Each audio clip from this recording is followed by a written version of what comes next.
Hello again, and welcome back to Illegally Cited. This is Jesse, and I am back for the big December 2023 update. I can't believe that 2023 is almost over. On one hand, the year seems like it's absolutely flown by, but then when I think back to I'm looking back at kind of my year wrap-up notes that I've taken so far, and it's I'm like, wow, that actually came out this year, or that happened this year. It kind of seems like ages ago. It's been one kind of weird, pretty good year overall, but weird year. I mean, personally, a good year. I can't speak to the same for everybody else, especially with, again, being a tech and game focused channel largely. Um, you know, unlike another awards show that I'll talk about later. I will acknowledge that it has been yeah, it's been a great year. It's been kind of an amazing year for games this year. But, I have to acknowledge the literally thousands, hundreds, or thousands of people that have been laid off in the gaming industry this year. And we'll talk a little bit more about that later. But, um, yeah, it's been a wild one. So before I get into all my other topics this year, because we do have, or this video, I should say, I do have a lot to talk about. So kick back, relax, grab a snack, grab a drink, whatever. We're gonna chat for a little bit here. But just a few channel updates. Just before recording this video, I was, just a little bit curious, and I looked at how the channel is doing, and Illegally Cited is just under 4,000 subscribers. I want to say it was like 39. Oh, I can't even remember what it was now. 39, 30 something or 20 something. We have a little ways to go to get to 4,000, but it's under 100. It's under 100 subscribers. So, we've got a little over a half a month. I don't know if we can actually do it, but, it would just be a neat milestone to hit before the end of 2023. If we do, cool. If we don't, that's okay too. But yeah, I mean, so the channel is doing well. Thank you again to everybody who has been supporting the channel, whether you have been here for over 10 years or just about 10 minutes. Very much appreciated. I've gotten several comments, I've gotten a few emails, I've gotten a few just comments and posts on social media, on Twitter and such. And I've gotten a couple of really nice comments and emails, so that's kind of what keeps us going. So thank you to everybody for that. As far as up the channel, as far as like videos for the remainder of the year, I'm still working on loads of stuff here. There's for as far as like recent videos go, I got my Steam Deck OLED video out.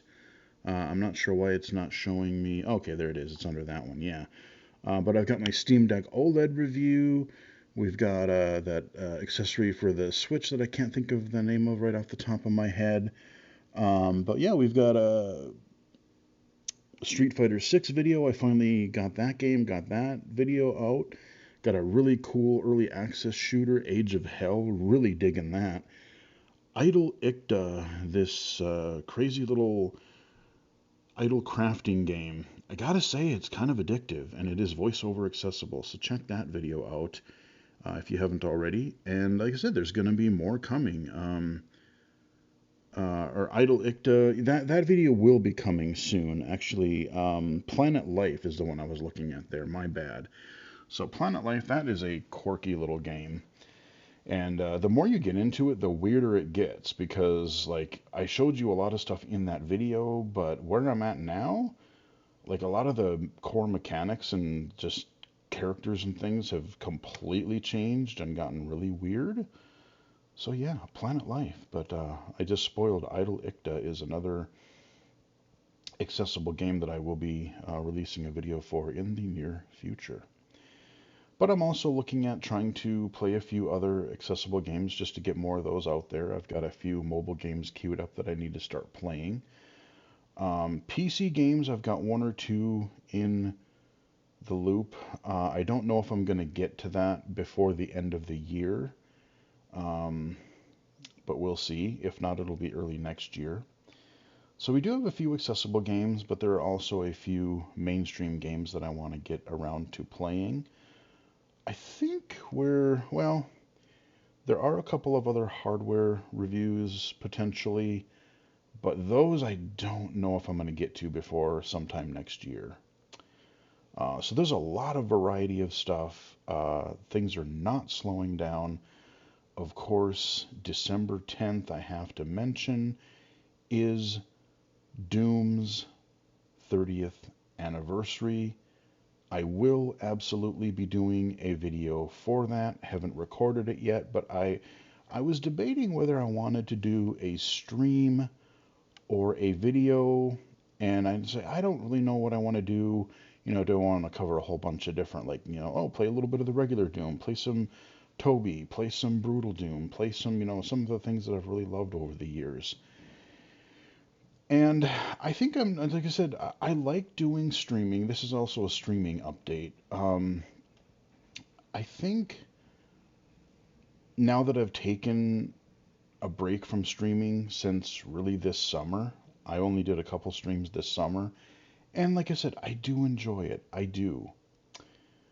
But with just so many other things happening and, you know, work and projects and videos and all this other stuff, like, I'm kind of content right now playing a game, doing a video, giving you some of my honest thoughts, um, demonstrating them, and then just kind of backing off, and then I can just play the games on my own time. Will I return to streaming? Possibly. You never know. But right now, I think I'm kind of happy doing videos. So for the Doom 30th anniversary, I am going to watch the John Carmack, John Romero thing. I got to double check as to what time that is going to be, because I will absolutely be tuning into that. And then I think what I'm going to do is I am just going to play the um, the classic Doom game with the Toby accessibility mod. I'm going to play. Um, you download the Toby accessibility mod and you go to play classic Doom. And I'm not gonna play it blindfolded, at least in that video, because I'm playing the Toby mod because I want blind and visually impaired players to hear, the game and just kind of get an idea, like, oh yeah, this is what you're hearing, this is what you're collecting, whatever. But what I really want to do during this 30th anniversary video is I just want to look back and I want to, talk about some of my memories with Doom. I mean, not just like overall, like how influential it was. I mean, modern gaming is built off of Doom, especially shooters. I mean, Doom did so many things first. But I have just a lot of personal memories and stuff like that. So I am just going to do a video, kick back, play some Doom, chat about the 30 years it's been so far, and hopefully we'll be able to play it for 30 more years, because Doom never gets old. Doom is friggin' awesome. So that's the plan for Doom's birthday. Doing it a little bit low key, but I want to do it with some respect. And I did see, I want to shout out Mr. Allen D1. I saw he's going to have a video on the 10th as well, because he set it to be a premiere, and he's doing some sort of a 30th anniversary too. So if you definitely support him, go check out his channel, go check out his video, and if you have not already done so, please go check out the Toby accessibility mod, because it is awesome. It's in a great state right now, and it is just going to get better because, like I said, I've been talking to him, and he's working on some stuff. That's all I'm going to say. So 2024, more a doom. But as far as updates go, again, if you are a new viewer to the channel or a new subscriber, I do unlock videos every Monday, Wednesday, and Saturday, and sometimes I unlock videos on other days as well. Like this video here is probably going to be a bonus update. The Doom video is probably going to be a bonus update because I believe that's on a Sunday. And we definitely have to, like I said, acknowledge that, the anniversary on that day. But yeah, so Monday, Wednesday, Saturday, sometimes more often. And everything is also divided into playlists. You'll find a ton of different things here. I cover games that I play visually with my remaining vision, so low vision accessible games, blind accessible games, PC, console, iOS, accessible apps, virtual reality. So I'm not covering VR so much these days, and I'll get into that when we talk about an event here coming up. But I do have some VR content and VR accessibility content as well. Some Geek Loot spotlights, so some cool collectibles. I've got, again, some tech stuff, a couple Let's Plays here and there. Just a lot of stuff. Check out the playlist. Hopefully you'll find something of interest there. I also have a couple of podcast appearances coming up soon. I don't know when they are going to be, but I have a feeling both will be in December sometime, if not early January. I know I will be on the Aaron Spelker channel again. Last year, a group of us kind of did a year in wrap up and just talked about games and game accessibility for that year. We are going to be doing that again here in just over a week or so. Really looking forward to that. That was a really fun conversation that we had last year. And I will be on another podcast, and I will let you know. Follow me on Twitter or X at BGFH79. And I will be, he's been saving up the podcast. It was going to come out in, I think, like early October or November or something. But he switched it to be, he's doing some stuff, like just a whole series of game accessibility interviews around Christmas time here. So I'm going to be part of that. So I'm not going to spoil what it is, but I will announce that, or I will post that for sure on Twitter/X, and I'm sure during the next channel update video, once it'll be out, I will tell you again. But a couple of cool podcast and interviews going on, and a couple other things I'm not really able to talk about. But the good news is I have done a couple of other, like, not playtests, but like interviews, panel type of things, game accessibility consulting things, and one of them in particular sounds really promising. It might take a little while for things to come to fruition from it, but I'm encouraged by who I met with and what we talked about, what we covered, what we did.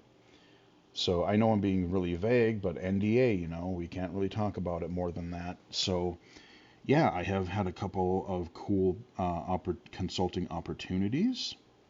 Thank you to all involved, especially for including people with disabilities during your development. So awesome. So those are a couple updates for the channel. One little PSA I do just kind of want to mention, because I've had a few different comments, and I've had a couple weird emails and weird comments and things here and there. Again, I'm one of the things that I really try to encourage, promote on this channel is to support developers, support people who are important to you, who you find helpful, who you find entertaining. I get a lot of questions about, hey, do you have a coupon code for this game, or where can I get this for free, or just I had one person be like, hey, where can you do a video or tell me how to get every Steam game for free? I'm like, no. I don't think I have to explain why I'm not going to do that. And trust me, like I said, I get it. I have been dirt broke before. I have been to the point where I couldn't afford to buy a cheeseburger at McDonald's on the dollar menu. I've been broke. I get it. But even back then, like I would save up. Like if I knew that something, a lot of times back then, big games that I wanted were coming out in October, November, because that's when everybody wanted to release back then. And so if there was one or two, I purposely saved up so I could get that thing. Was it fun? No, it wasn't, but I did, and I got it, and I survived, and you know, it was rough, but um, like I said, I get it.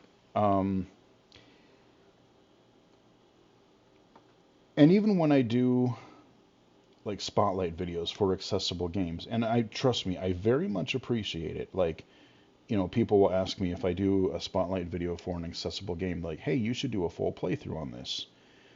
And there might be a few times where I might do that, but honestly, um, I don't really consider myself a Let's Play channel. It's not something that I've ever really wanted to do like a lot of. Like, I might do one if I really, really get into something and I feel like, yeah, let's do a Let's Play. Why not? Because I have done a few. Um, But I like doing these spotlight videos, be it low vision or accessible game spotlight videos. I like doing them that way because I want to, show people the games, the technology. I want to give people um, just a uncut, straight up look at something, and then they can make their own decision as to, do I have enough vision to play this game, with my remaining vision, or if it's a blind accessible game, is this a genre or is this a type of game that I would be interested or would like to play? Because I can. And, I only want to give you part of the experience. I want to show you that, hey, this game is low vision accessible, or this game is blind accessible. Here are the mechanics, here's the style of the game.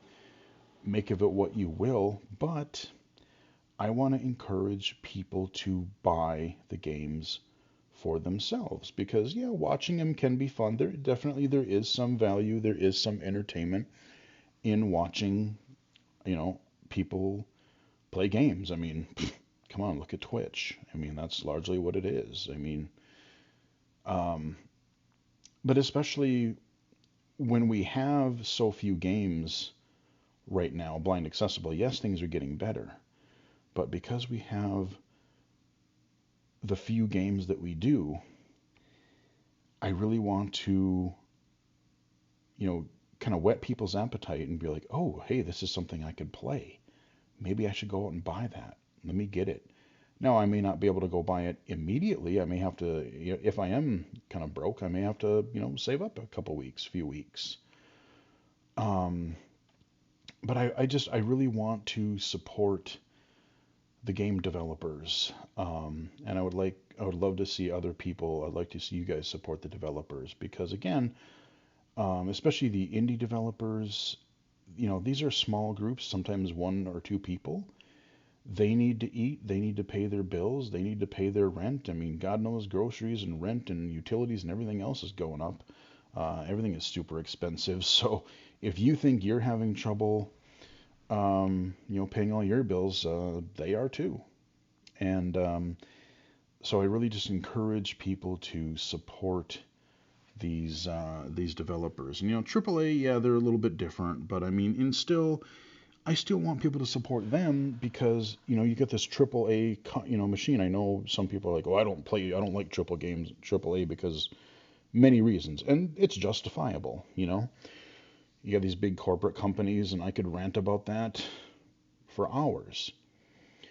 But at the same time, now that we are starting to see some forward momentum in game accessibility, um, I don't want that to stop, because if blind and low vision people buy their games, they're like, oh, we see that more people are buying these, and we can see by player stats or something that, hey, oh, a lot of people are using the screen reader. Oh, a lot of people are using these high contrast modes, nav assists or whatever. And so they will hopefully then continue to put that kind of effort into future titles, But if people just, pirate them or buy, um, don't buy them, they'll be like, well, they don't buy our games anyway, so why should we continue with accessibility? Um, so that's just my little soapbox. No, I'm not going to give you free coupon codes. No, I'm not going to tell you where to download and, pirate games illegally. No, it's not going to happen. Um, Now, that being said, um, there are times where, I think piracy is the only option. And that is a lot of times for older games that have been discontinued, older games that you cannot find anymore. And if you can, they're like $600 or thousands of dollars on eBay. Because you got these companies that like they own all these rights to these franchises and games and stuff, but they don't re-release them. They don't put them on like a back catalog. They don't put them on Game Pass. They don't put them on Switch Online or PS Plus, Antstream, any of these things. Um, so in that case, you know, I'm kind of like, more power to you. Pirate away. Because again, like if, when all these classic games come out, you get a classic game collection or you get a touched up re-release, like on Halloween we had the Zombies Ain't My Neighbors and other things. Like, if they make them available easily on a modern platform, I'll buy it. If it's a game I like or a series I like or a collection I like, heck yeah, I'll buy it. Um, but I'll be the first one to say, yeah, I'll pirate some old games if the companies are too pig-headed to um, to release them in a form that people can play. Because you got to remember, even some of these old systems, they don't work anymore. Um, especially, you can find an old Nintendo or Super Nintendo, Genesis, but like I've heard like the Jaguar and 3DO and all these kind of offbeat consoles that not a lot of people had. Some of them are a bitch to get running again. You buy them and a lot of them just don't work. Um, so yeah, I know I ranted a little bit longer than I wanted to about that, but I really truly want to support the developers that make these things, that make these games. Because again, if you want accessible games, especially in these indies where it's like they don't know if they're going to be able to continue making games if you don't support them, they'll just have to close up shop and do something else. I said I was going to talk about it earlier, and we talked about all of the game. There's literally a website called, I think you just go to videogamelayoffs.com. It's literally a website that was created this year, I think, for all the flood of, well, video game layoffs this year. I mean, dozens, hundreds at a time through all these companies. And there's just been a couple right before Christmas here in December. There's been like 2 or 3 companies in the last 2, 3 days that I heard about. And I feel so bad for all those people. You put in all your work and you try to do something that you're proud of, and then management just takes a big old dump on you and says, "Oh no, you're not important enough. We need our salaries. We need to make our executives and shareholders happy." Well, fuck you too.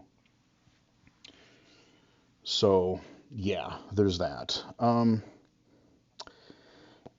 And before I go into the other topics here, end of year videos. I do have a plan for that. I have been making a list of different categories as I've done in previous years. So, mainstream games, console and PC accessible games, mobile accessible games, um, different hardware, and just different events and highlights of my year. I will be doing videos for those.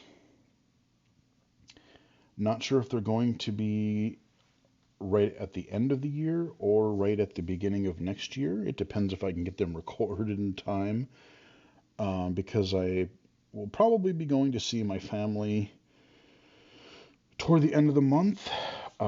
So you guys won't see any interruption. You guys will get videos on all the regular days, if not more, if I get them recorded in time. But at the very least, you will have videos to watch Monday, Wednesday, and Saturdays. So not a big deal. But yes, I do have a plan for recording those videos. And I've got a funny little diversion or a funny little background. The last few years I've played like Power Wash Simulator or Viscera Cleanup Detail or, something like that as a background for the holiday and wrap up videos. Got something a little bit different this year, and it's kind of amusing. So you'll see that hopefully shortly. So that is a bunch of channel updates, bunch of channel life and anything in between updates.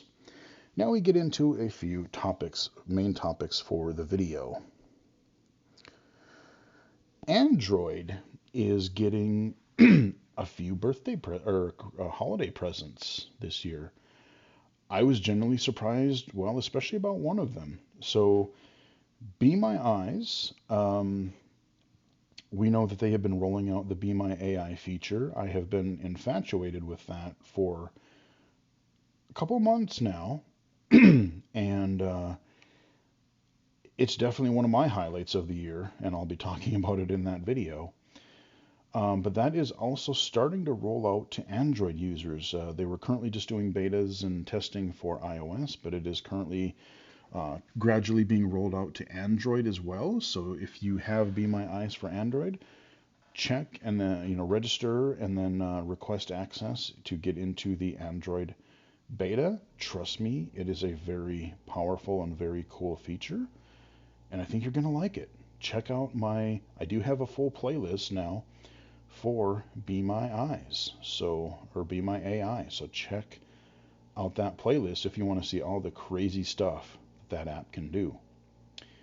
The big surprise, though, came out of nowhere. I didn't even have any warning. I was checking Twitter Monday, Tuesday this week. I'm scrolling through, and what do I see? A post from Saqib Sheikh. I'm sorry if I didn't say your name correctly, but I saw a post. Seeing AI is now available for Android. Yeah, you heard me. Seeing AI was out in 2015, 2016-ish? And, I'm thinking, well, it's 2023. There's no way in hell we're even going to be getting Seeing AI for Android. Because if it hasn't happened up to this point, it's not going to. But they just shadow dropped that sucker. It is out, and I can confirm it is out because I have downloaded it on my work test Android phone. I tried it a little bit, and yeah, it is Seeing AI. It is on Android, and it works fine. Tried it with my work Pixel 5, and yeah, it works. I mean, there's not much else to say other than I'm kind of genuinely surprised that it is out. So yeah, it is not an iOS exclusive anymore, and a lot of people are going to be happy about that. Envision, I'm sure, is getting some updates. I know they're always updating. So we have Envision, we've got Seeing AI, we've got Be My Eyes, and with all this Chat GPT AI stuff, I can only imagine what is going to happen in the next couple of years, because we'll get into more about that when we talk about Site Tech Global shortly. Um, then we had the unveiling it was supposed to be on Tuesday, but it leaked later Monday. Um, the Grand Theft Auto 6 trailer, no, I don't think any of it was gameplay. It was just like, here's the mood, here's the style, here's the pretty colors, here's the graphics. I know a lot of people like it's set in the fictional Miami, Vice. They're kind of going back to the Vice City thing, which out of the three PlayStation 2 era games, Grand Theft Auto 3, Vice City, and San Andreas, Vice City was the coolest in my opinion. Um, yeah, Vice City was cool. But again, they had some accessibility issues. I had to look at a tiny open world mini map. They had some quests that were just very difficult to follow, being low vision. So I never beat any of those games because I just fell off of them. They were really cool, they were fun, but they just were difficult for me to play. Will Rockstar add any accessibility to that? It's too early to say. They're saying it's going to be a 2025 release. And who knows, that's what they're saying now, but you know how video games go, especially big video games, that could easily get delayed. But 2025 sometime at the earliest. I mean, I liked what I saw. It sounds like you're going to have a female protagonist, or at least one of the protagonist characters are going to be female. And she sounds pretty badass, so I have no problem with that. There's been this whole thing on social media lately. Oh, people are so mad that games are including female. Really? I mean, what is wrong with playing a female character? Who cares?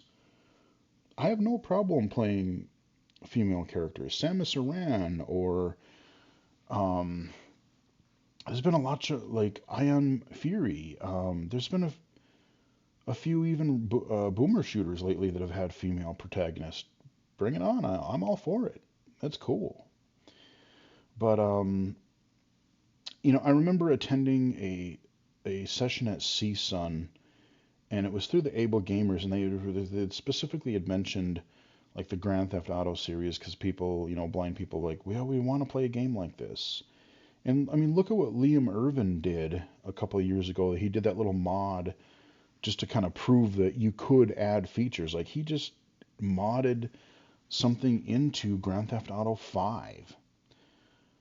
Um, so if one guy can tinker around, and yeah, I mean it was kind of basic and it wouldn't let you maybe play the full game, but it would let you get around. And if one dude can do that, come on, Rockstar, they've got more money than probably I will ever have in 7 lifetimes.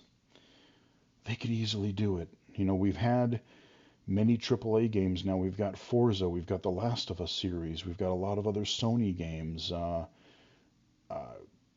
because I remember in that CSUN session, like, oh, it's so costly. It would cost millions and millions of dollars, and it's not worth the resources for the small population. I mean, that's even the kind of attitude, that we were hearing a lot back then. But again, with those last 2 3 years, there's kind of starting to be this expectation that even if it's not perfect, you guys got to get on it.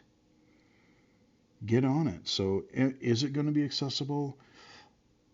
Don't hold your breath, because I know it's been in development already for a long time, but I wouldn't hold my breath. I wouldn't count on it, but I would love to be pleasantly surprised. I would love to be wrong in this case, but it's going to be a couple years before we will know. So I just wanted to touch on the Grand Theft Auto trailer. Eh, like I said, I'm not very pumped, because look at what happened with Cyberpunk.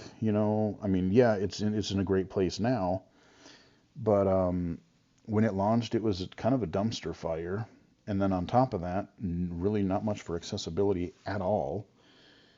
Um, which, by the way, I should also mention, I didn't have it in my list here. Cyberpunk 2077. I kind of want to update it or download it again, because apparently they've added an accessibility menu post-launch. And I don't know that it's everywhere, but one of the things that they've specifically mentioned, now they didn't mention blind accessibility, but at least low vision wise, a lot of the text in that game was horribly small. So they have added some font size and like font scaling options and a few other. I forget. I retweeted it the other day. But out of the blue, they announced that so even they are starting to consider accessibility now because they're doing that now post launch in Cyberpunk 2077. Hopefully, in their next game, be it a Witcher or the Cyberpunk follow up, they're going to be doing those games from scratch.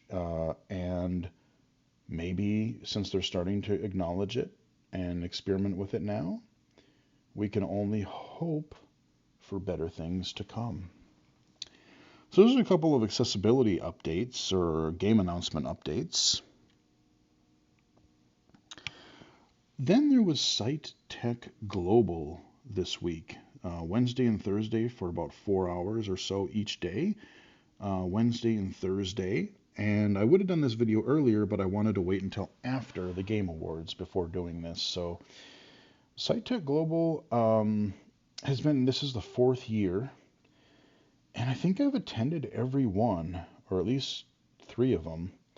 They started in 2020 during the pandemic, and they've been virtual conferences. And, it's been sort of interesting the last few years, but this year in particular, I do have to say was actually quite interesting. And if you look up, Site Tech Global, SIGHT Tech Global on YouTube, they have I just saw yesterday, all of their, each individual session has been released individually now, so you can just check out the sessions you want to, or you can just watch the entire each day's archive in like a 3.5, 4 hour block of time.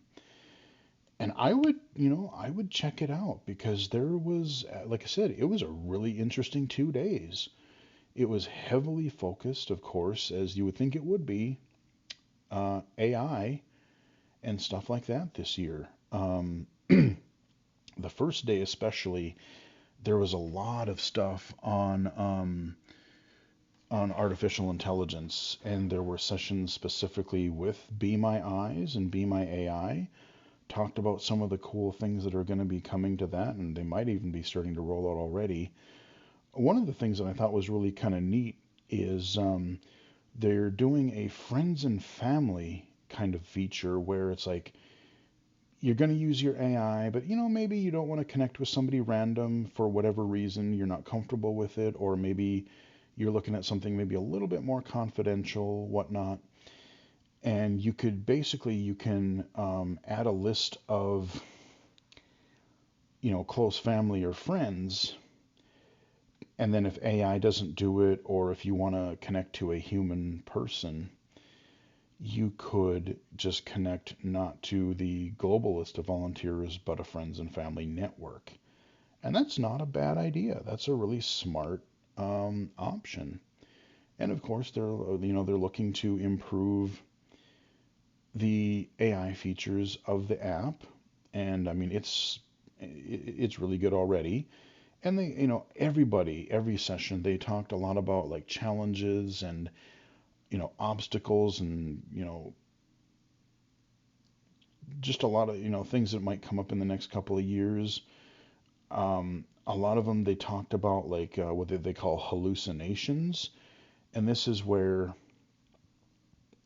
like you submit a question and it describes something that isn't there, like it incorrectly interprets something, and it tells you something like it's this is totally right, and this is a fact, but it might be inferring information that isn't there.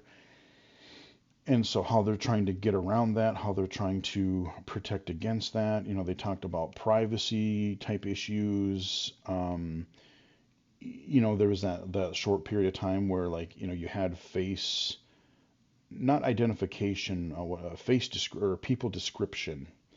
So they wouldn't tell you who the person was, but they would say, oh, a middle-aged man with black hair, green eyes, and he's wearing a blue t-shirt, whatever.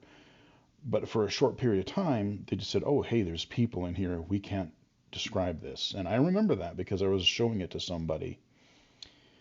But they worked out something with OpenAI to say, no, we're not actually trying to like identify people, um, but we're just trying to give people the visual information that a sighted person have. Because, I can go in a crowd of people and, I can see somebody and go, oh, he's got a cool look. He's got like a leather jacket on and he's got this cool t-shirt or whatever. And, I'm like, okay, that's a cool looking dude. But a blind person wouldn't have access to that. And so it's just trying to level the playing field as to what visual information, blind users would have. And that's not just for Be My AI or Be My Eyes. Pretty much everybody talking AI mentioned those types of things. But we had sessions from Be My Eyes. We had sessions on from Envision and the Envision app and glasses. We had a session from Seeing AI themselves, and they're kind of talking about some pretty interesting stuff potentially. So hopefully within the next couple of years, and depending on what advancements, how quickly AI advances, there could be a lot of interesting potential. And what I think was really kind of fascinating was they were talking about like, right now you're doing one thing at a time. Seeing AI or Envision, in those cases, you have separate modes. Like, okay, I'm going to go to the text mode. I'm going to go to the currency mode. I'm going to go to the object identification or the scene mode, whatever. But especially in the Seeing AI session, they were talking a lot about like, what if I'm going about my day and maybe I have a wearable, maybe I have some other device or some kind of assistant, and I'm going on a business trip, and oh, I need to go into an Uber or a Lyft, and then I'm going to walk a little ways, and then I'm going to take a bus, and I need to check some bus schedules and get some information. Then I need to walk the rest of the route to get somewhere, and then I need to go into the building and figure out where the door is or where the office in the building is. And then I need to, when I get into the room, I want to find an open chair. So it's just like, maybe if you have more of a general AI that can kind of personalize itself and learn what types of things you need, or even, they're talking about these custom general AIs where it's like, if you have this category, multi-purpose category AI feature that is geared toward blind low vision, those are the types of things that says, oh, you are this type of user, so I am going to tailor my information to you as you're looking around with these glasses or whatever. You would want to know about obstacles you might trip over, dangers in front of you. You want to know specifically not just where like, oh, there's a McDonald's on your right. You want to know, well, how do I get to the door? Or if I'm walking, you can tell me, oh, you need to know what rooms I'm passing. Or when I get into the room, oh, I see you entered, what appears to be a meeting room or a lecture hall or whatever. And it's like, oh, there are some chairs ahead of you and to the right, and the second chair is open.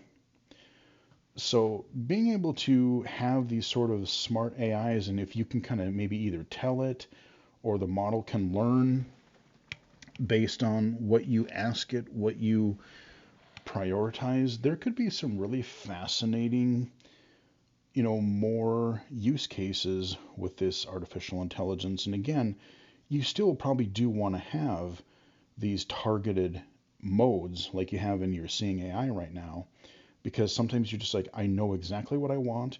I need you to read this thing, or I need this bill identified, or I need um, whatever it is. Excuse me. And so there are times where you want that access to that information really fast. You don't want to have the you don't want to have to need the AI to guess what it is you need. Like I'm saying, I want this color identified.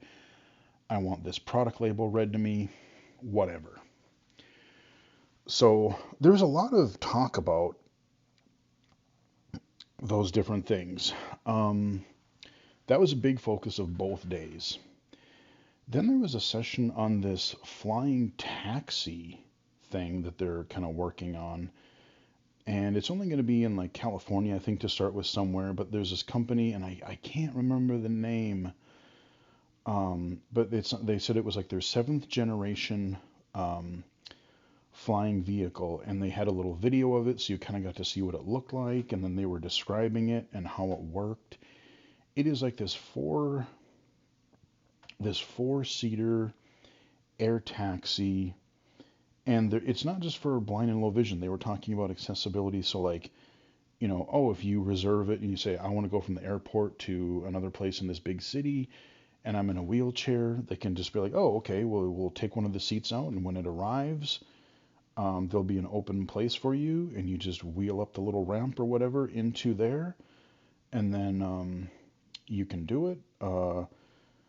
You always have live access to a person if you need it, but it is, there's no driver in these things.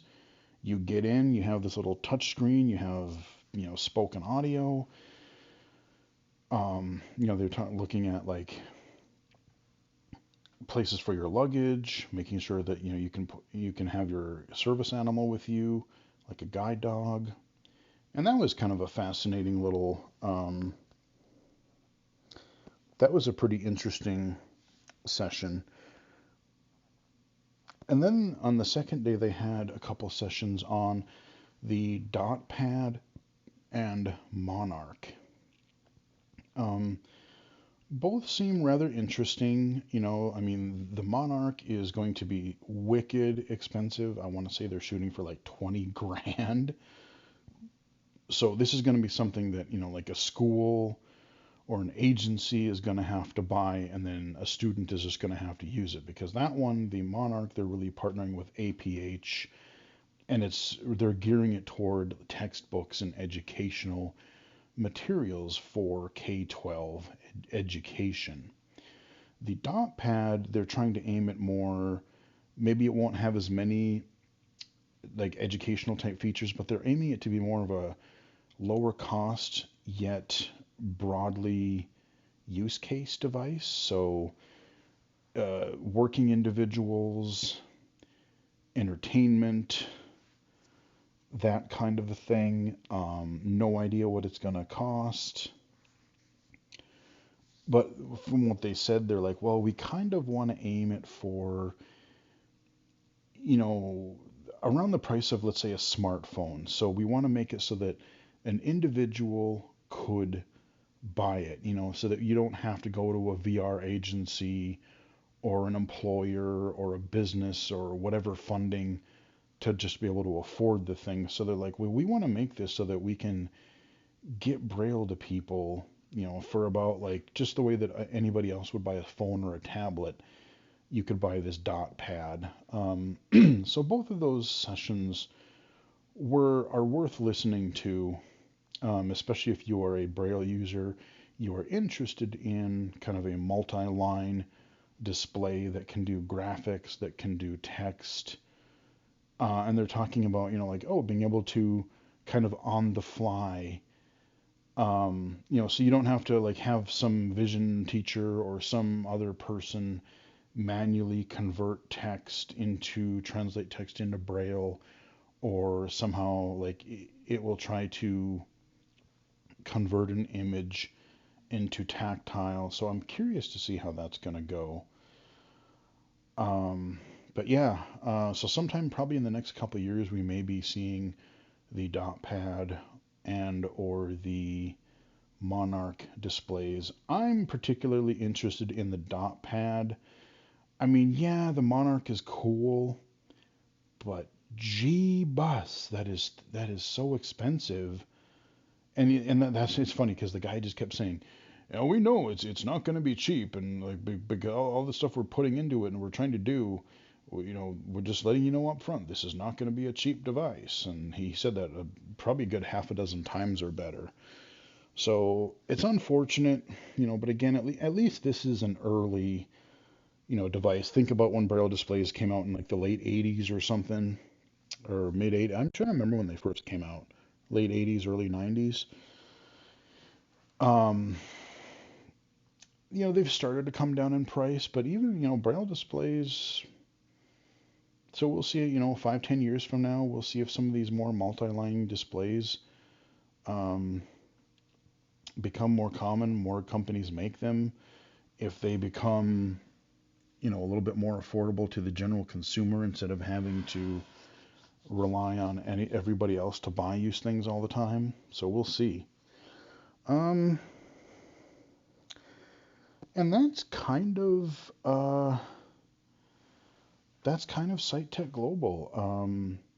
There were a couple other sessions, but I said it was really focused on AI this year, and rightfully so, because that's what everybody's talking about, everybody's wondering about. And as we've seen with Be My AI, for one, it is kind of broken. Like it's made a lot of interesting things happen that I thought would have taken a lot longer um,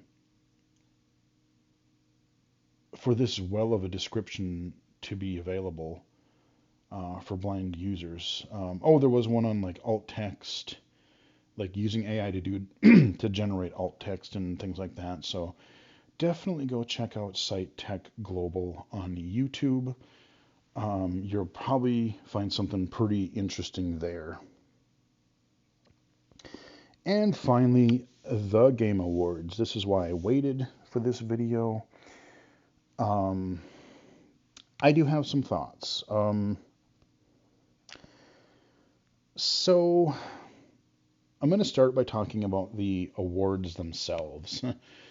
And unfortunately, that was by far the weakest part of the show, as it kind of usually is. They call it the Game Awards, and even last night, especially this year after the show, I seen a whole bunch of people on Twitter being like, just stop the pretense. Call it like a winter E3 or something. Call it a winter games fest. We have the summer game fest with the Keeleys.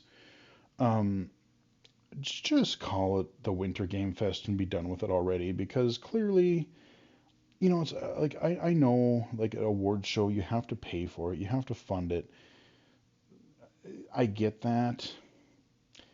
But this year, and especially, again, looking back at how many people got screwed over, oh, we got a lot of games, but then the moment the game comes out, everybody gets laid off. Everybody gets let go. Except the executives, they get paid, they get their I'm not going to go on because this video has been long already, but it really actually pisses me off. Um, so, to not only, like, because he said at the beginning, he's like, gaming is such an empowering thing and it's helped so many people and it's such a great medium. And yet you don't really acknowledge, the shit show this year of so many people losing their jobs, studio closures. You get these big companies like, I'll just say it right now. Fuck the Embracer Group. Fuck them. They buy these companies. They think they're going to be able to do stuff. Yeah, nope. They've closed multiple ones of them down. And especially like they just announced they're probably going to be closing this Time Splitters studio. Many people were looking forward to doing a Time Splitters game. I was. I loved Time Splitters 2. Future Perfect was a weird fever dream of weirdness, but it was cool. Like, yeah, I wanted another Time Splitters game. I can't even remember all the other companies, but there's at least, I think, a couple more that they closed. Embracer themselves, so screw them. And then just everybody else. Again, videogamelayoffs.com. Look it up. Um, so they didn't acknowledge that really at the show at all. But on top of that, the awards themselves got snubbed. Like, you spend a lot of time doing weird, just cheesy jokes, and you have people coming out for 5, 10 minutes or better, hyping up a game that is not out yet. Um, they had Hideo Kojima again because Jeff Keighley loves him. And I'll get to it in the list of games, but like they talked about his new game OD, which yeah, they OD'd on something. Um, but that was like a 10-minute long segment at least. And then for the game awards themselves, they would, people would get an award. They would talk for like 10 seconds. The music would like start to play, and they basically gave 30 seconds for them to do their acknowledgement speeches and then get the hell off the stage. And again, in a year where like you say you want to celebrate the games, you celebrate the people that make them, and yet, the people that, if I made a game and I got nominated and I won an award, yeah, I would be grateful to the fans. I would be grateful to the judges, the jury, whatever. Um, you know, I put my life and soul into it for a few years, and then they just get snubbed. Um, but yet, people for unannounced games, they can, babble and do cheesy jokes for 2, 3, 4 minutes at a pop. And if you're a big muckety muck, you get, 5, 10 minutes. It's just not right. And then on top of that, that was the awards that were shown. I would bet you if I went back, there had to be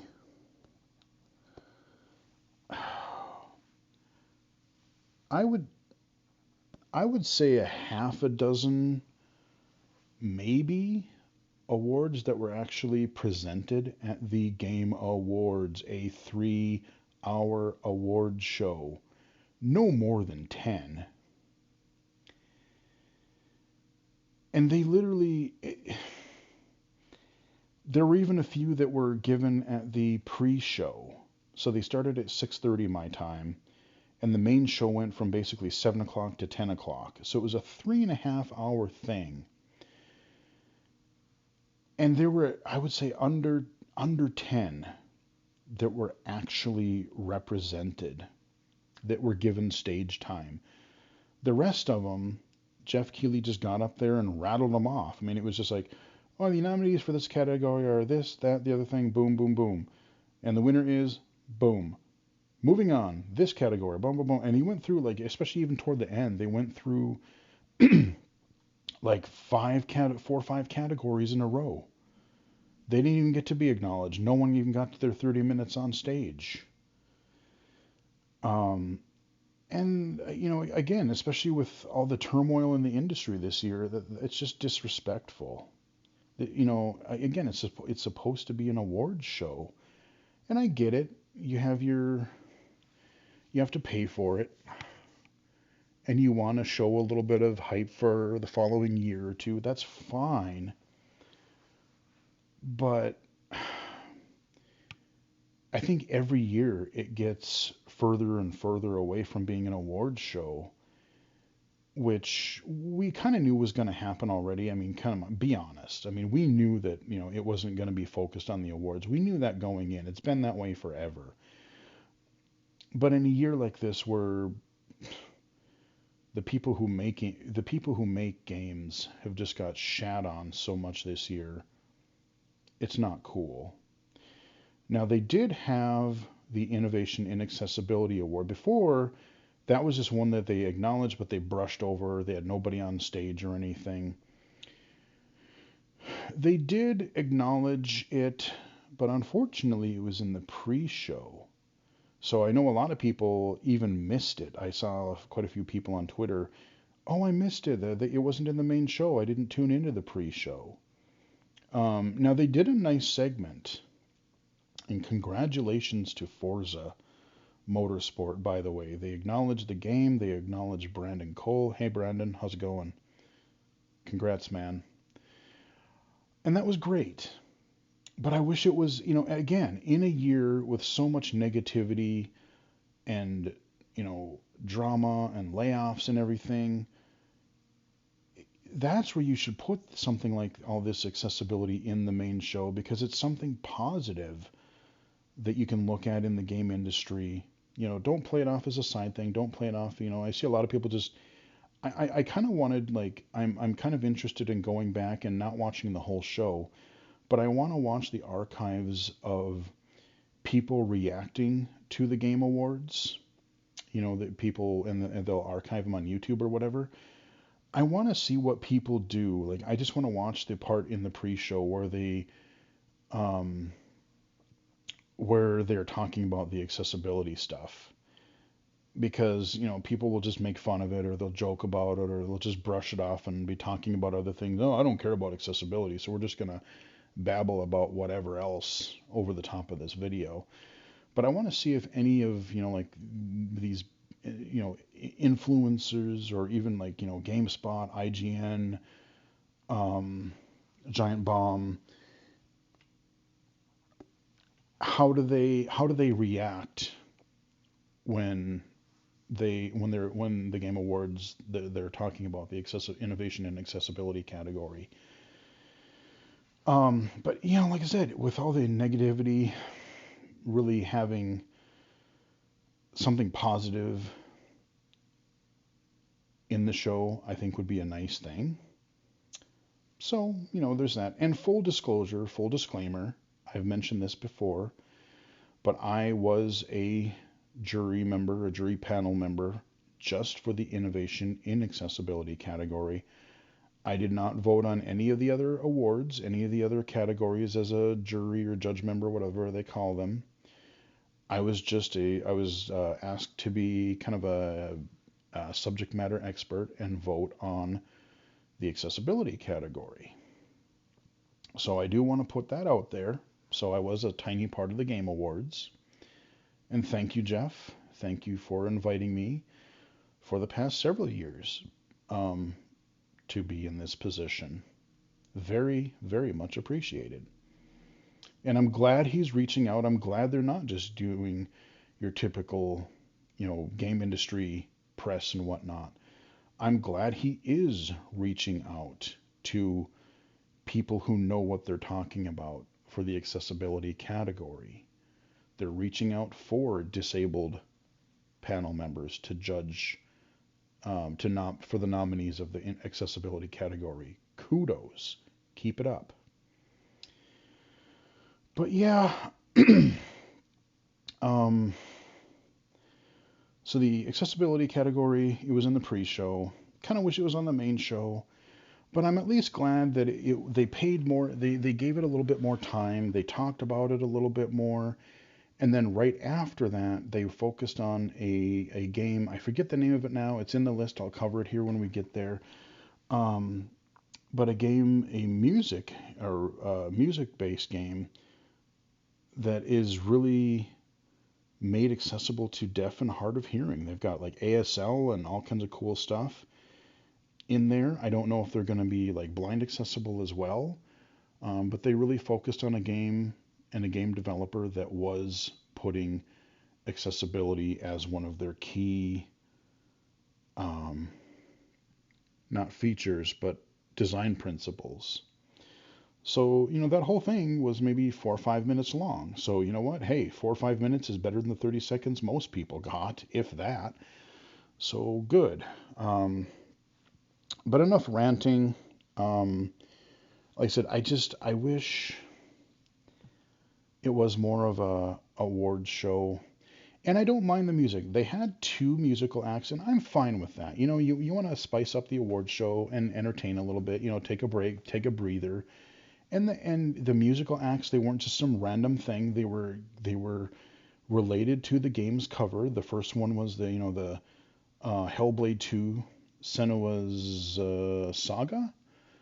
They did a thing of that, so that was appropriate.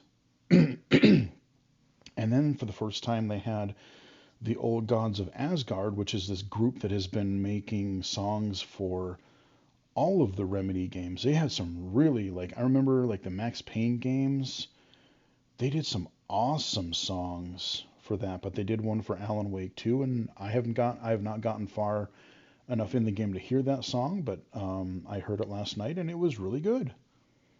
So those two, I'm fine with that. It was only two songs. They were related to the games that were getting awards or that were being unveiled.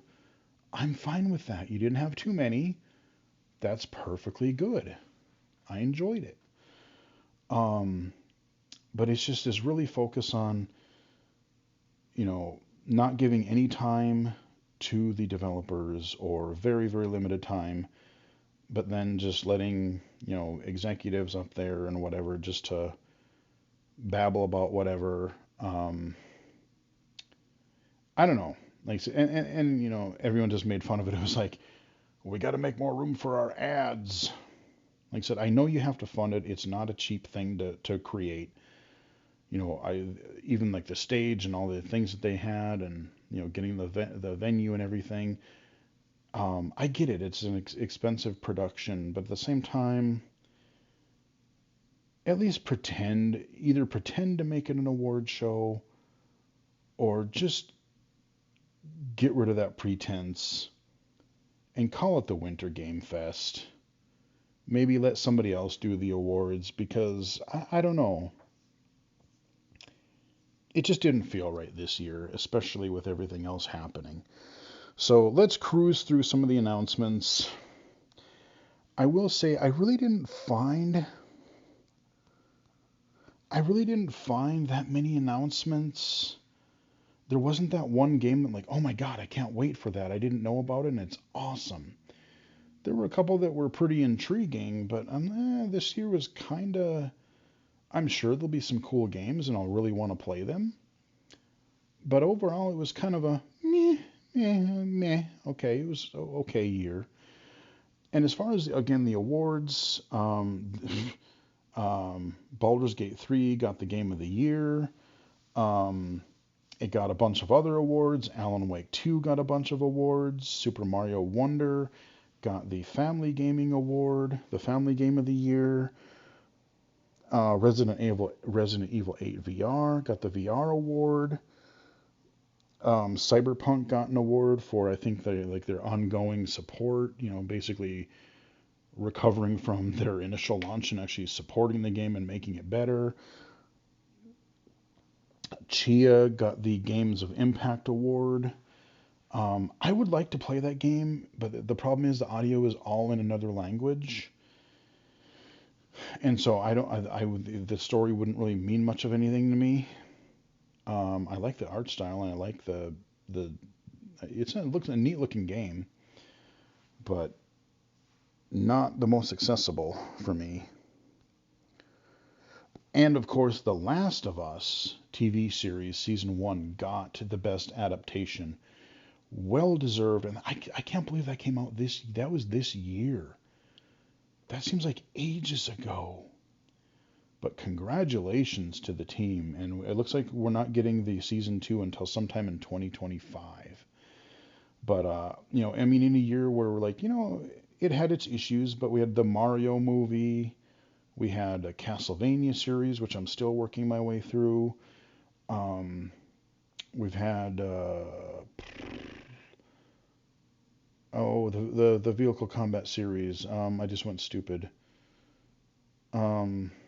Whatever. I'll talk about it in the year wrap up video. But again, I'm just zipping by the awards because that's kind of what the Game Awards did themselves. You can go check out who won on their website. But yeah, it is a shame. But there were, like, all the people that won. There was nothing really unexpected. Tears of the Kingdom, Zelda, that got a couple awards. So, and it's been a crazy year in games, because if a Zelda game comes out, you think that's just automatically going to get the Game of the Year. Nope. It's pretty crazy when a Zelda game doesn't get a Game of the Year, especially when people were just going all crazy for it this summer. So it's been a great year for games, but a crap year for devs. Let's zip through some of the announcements here. So,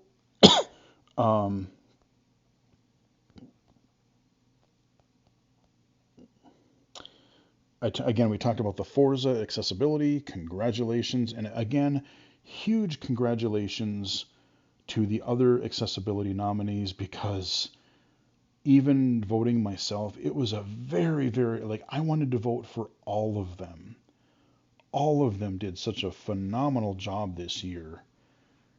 Both AAA and indie devs are really stepping up their game and just doing amazing things in accessibility. So don't be discouraged. Keep it up. Um, it is very much appreciated, and congratulations to everybody. Harmonium, the musical. That's what that game was. That was just after the Accessibility Awards, and it's going to be on Game Pass when it comes out. So yeah, people will be able to try it on. Hopefully, I hope it's on PC Game Pass as well. But yeah, we're going to be able to try that out. So cool. Harmonium, the musical. Very curious to see what accessibility is going to be in that. Um, Persona 3 Reload. They're doing a remaster, kind of, or a remake of that. It's going to be out next year. I'm not super into RPGs, but you know, I know a lot of people are, and I don't know how accessible. All of these games, I don't know. There's nothing about accessibility, so it's largely going to depend on how accessible it is, especially for the genres that I'm not super into, like RPGs. If they're more accessible, yeah, I'll give them a shot. Um, but World of Goo 2, this is a neat little puzzle game. It was one of the early Steam games that I remember, and it was pretty popular. I think it was a game that came on the Wii as well. A neat little puzzle game, kind of hard to explain, but kind of neat that they're bringing that series back. Exodus, again, the problem is there were so many of these games. It was all announcements, and I don't remember what each one of those were. I remember Exodus looking pretty cool. Um, Again, I apologize if I'm not going to be able to give descriptions of a lot of these, but there's so many of them, and they just kind of blur together. But oh, that was the one. I think that's the one that had kind of a Mass Effect vibe to it, where it was like you were in space. It was a third-person shooter of sorts. Yeah, it was the one where they had like the something about like something based on like your time went slower or faster than other people's, and really kind of a neat spacey sci-fi thing. That looked neat. God of War Valhalla. God of War Ragnarok Valhalla DLC. It's a free update, and it's going to be available December 12th. It's like a roguelite type of combat focused update. That could be cool. I might check into that. That looks fun. Big Walk. I remember it looked really cool. Again, I can't remember what it was. But Big Walk, that is another game coming out next year. It had a cool, like a kind of a cool animated style, if I remember correctly. I can't remember what the game was though. Prince of Persia: The Lost Crown. That looks cool, and I know they're doing some stuff with accessibility. Don't know if it's going to be blind accessible, but I know they're going to have at least some stuff for low vision and a lot of other accessibility features. That is coming out mid-January, so very soon. I'm extremely intrigued about that game. Bunch of Fortnite stuff lately. There's been Lego Fortnite, which admittedly they showed a trailer of, and it looked kind of fun. And I kind of wish it was like I kind of wish there was just like a mode where I could use the Fortnite mechanics and just kind of have like a creative mode with my friends, like a private um, thing, and build and destroy with the Lego blocks, and because it looked really fun, like building the buildings and then they would blow them up, and I like the art style a lot. um, we'll get to it later because they listed it later. There was like a race, some kind of a racing Rocket League type of racing thing that's also coming in the next few days to Fortnite. So it's weird because Fortnite is branching, like it's almost a platform. It's not just the battle royale, and it's not they have a building mode, a non-building mode, and they're doing events in there and like little concert things, and so it's kind of becoming like this weird platform in itself. So here's hoping that for people who want to engage with that, hopefully they start doing accessibility soon. Hellblade 2, they had their musical number and then they showed off a gameplay trailer. All they said was 2024. We still don't have a release date for it, but my guess would be mid to late next year. Canary, I don't know how to say it. That looked pretty cool. Um, I don't know how to describe that one, but I'm going to keep my eye on that one. That looked kind of neat. No Rest for the Wicked. That one, another, again, a lot of them, there were so many that were like either like a hack and slashy type thing or a third person shooter. I don't remember exactly what this one was, but I remember it looking pretty cool. Like I am interested in learning more about it. No Rest for the Wicked. Dragon Ball Darkin Zero. I know very little about Dragon Ball. I mean, graphically it looked really good, but if you're into Dragon Ball, it will probably be cool, but I don't really have much reverence for the series or knowledge about the series, so I could take it or leave it right now. The casting of Frank Stone. I'm not sure what to make of this one, but I'm kind of intrigued. Um, and a lot of these were coming out. They actually had real release dates for them. I don't remember again all of them. You sit through a 3.5 hour event and you're like, woof, that's a lot to remember, or that's a lot to process. So I'm the only way that I would be able to go through all these as it is I had to write them down as they were happening. But I remember it looked cool. Visions of Mana, if you're into the kind of actiony or more actiony RPG series from Square, that looked pretty good. I mean, that could be a pretty interesting game. I liked Secret of Mana. I still want to play, was it Legend of Mana? And there's a couple other ones that are out. But again, they're such long games. I don't know when I'm going to be able to get around to playing them. Good Lord. Rise of the Ronin. This looked pretty cool.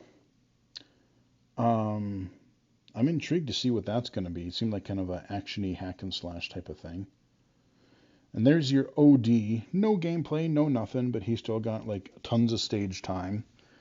He said it's going to be like a movie, but a game, but something all new, and I'm going to be weird because I'm Kojima, and everyone's just going to like blindly get sucked in. I don't know.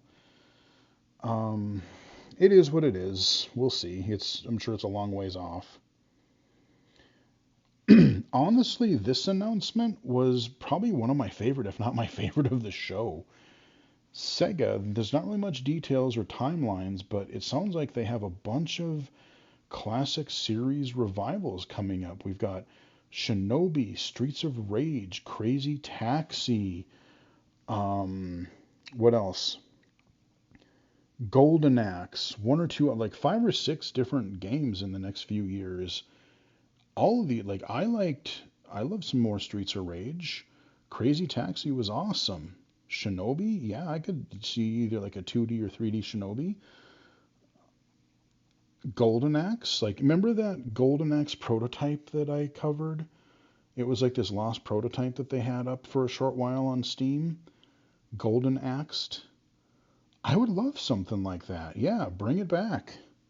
That stuff would be really cool. I'm into it.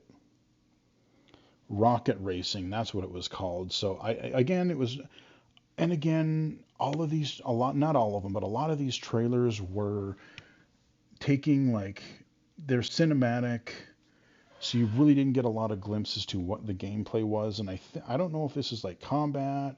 It's not a soccer thing. I think it's more of a racing.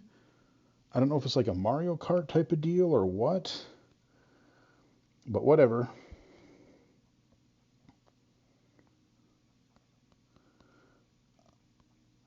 Um,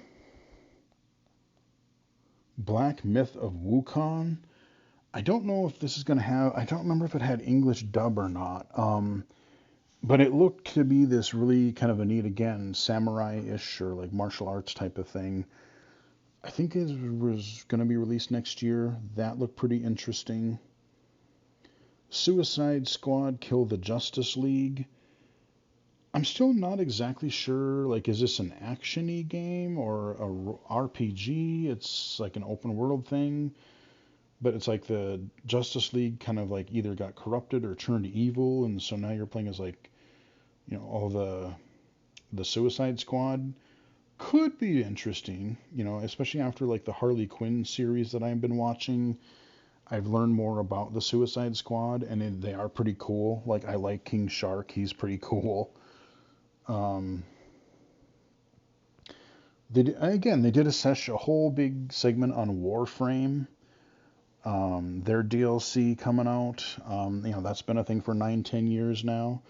That's a game I would love to be able to get into, but there's just I feel I'm the longer I wait, there's no way I can get into it because it's gotten so complex. And with all the parts and stats and skills, and like if there's no text to speech support in it, I just don't have time to struggle with it. Like, it's this really actiony mech based combat game that looks really fun on some level, but the amount, it's like your destinies and stuff. You got to devote so much time to it that it's like if I haven't gotten to it by this point, I'm just not going to be able to. I don't think. Banishers. I don't remember what this one was, but it looked kind of neat from what I remember. Ready or Not. This is like I don't know if it's more of a tactical. It's a third-person shooter, but I don't know if it's more of an actiony or a tactical shooter, but that could be potentially interesting. I like the look of it. Tales of Kenzu or something. I don't know how to say that word. Um, don't remember too much about that one, but it looked interesting from what I remember. Lost Records. First Berserker. This one looked pretty neat. I'm kind of intrigued what that's going to be. Again, that was like this melee combat type of deal that looked pretty neat. They did a few things on Final Fantasy 16, the Rebirth thing, the Final Fantasy 7 Rebirths. There was a couple segments dedicated to, both Final Fantasy games. Last Sentinel. That one. Oh, that again. I'm trying to remember if that was a shooter or a melee game. Again, they're all they're blurring together for me. Like, I've had so many things on my mind the last couple of days, and just trying to even. I'm recording this the next morning, and I just can't remember. Like, that's the problem. Is like they all looked pretty good, but they didn't really stand out to me as like, oh, I definitely remember distinctively this one. But I remember it looking pretty cool. The First Descendant. I don't know that we know much about that one. I think that was kind of a teaser. Zenless Zone Zero. That's another one that I don't exactly know what it is. Mecha Break. Seemed kind of like an actiony mech type game that could be pretty neat. It seemed really fast paced, so it's not like your slow, clunky mechs. They were pretty fast. That could be potentially neat.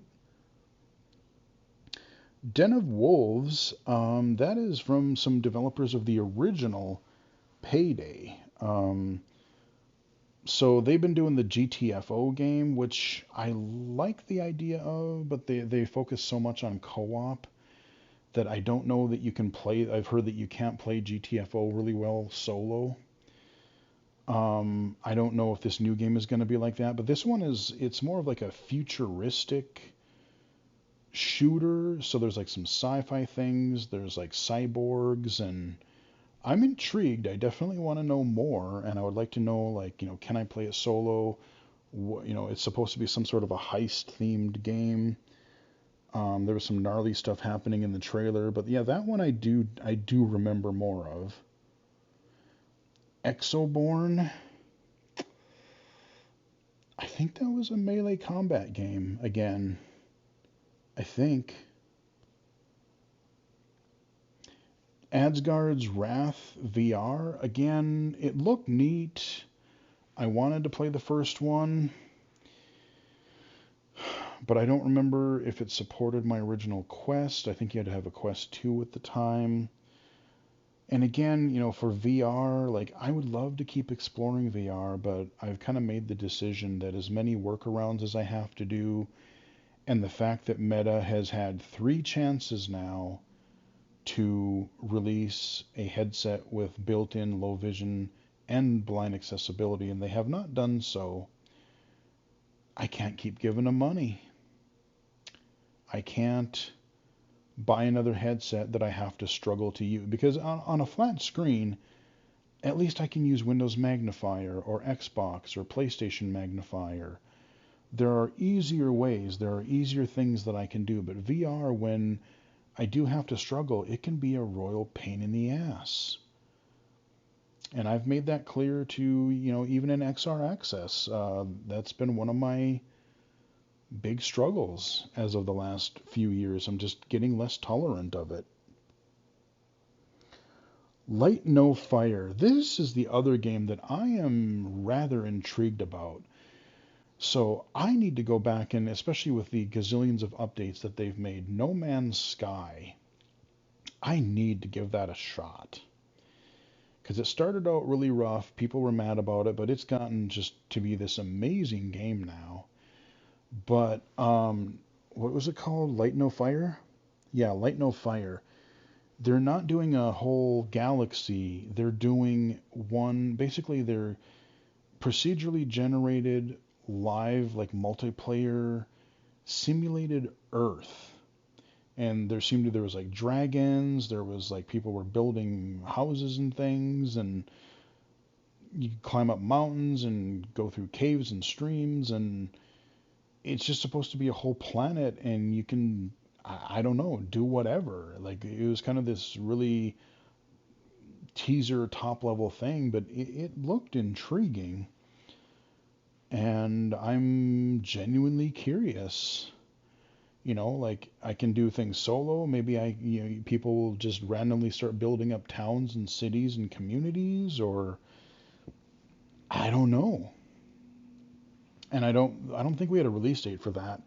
But that one, conceptually even, and I like the art style of it, it looked neat. That one I'm generally intrigued about. Stormgate was kind of a RTS StarCraft type of game. I'm terrible at those, so I'm like, I don't know, take it or leave it. We'll see if there's any accessibility, but I'm generally terrible at real-time strategy, so don't know how much I'm going to be hyped for that. FF16, I talked about that already. The finals, season 1 is out now. And I don't know. I gotta watch some other actual live gameplay, or like watch some people playing the game to know if it's something I would be able to play again. It's a shooter.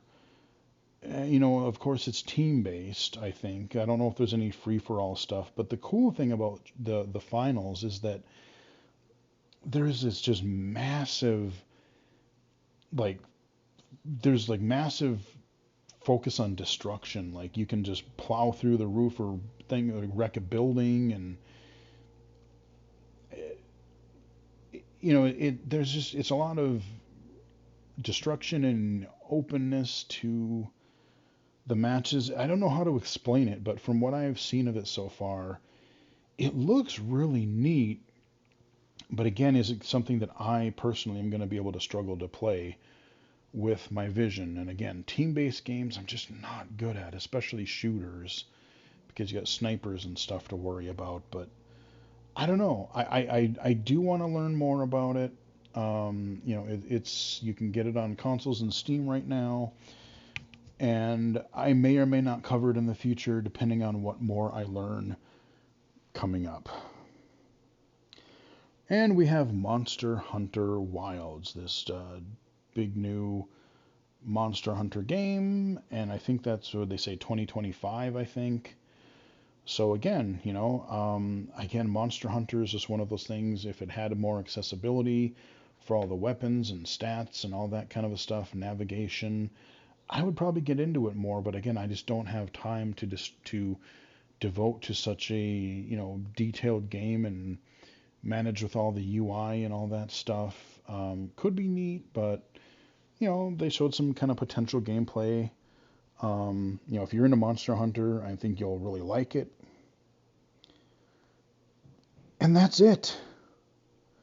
We finally got through the Game Awards. I know this was a super long video. I apologize. But it is the end of the year. There's a lot of things that happened. There's a few things I had to get off my chest. There's a few announcements I wanted to make. I really wanted to give time to the Game Awards and especially SiteTech Global because they're doing some amazing things. Stay tuned for the Doom 30th anniversary video. More low vision games, more accessible games, year-end wrap-up videos for the channel, and who knows what crazy stuff we're going to see in 2024. So this being the last major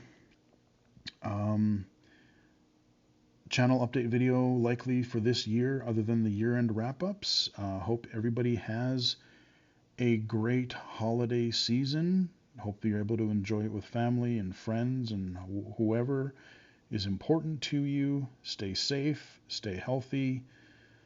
Have a good holiday season.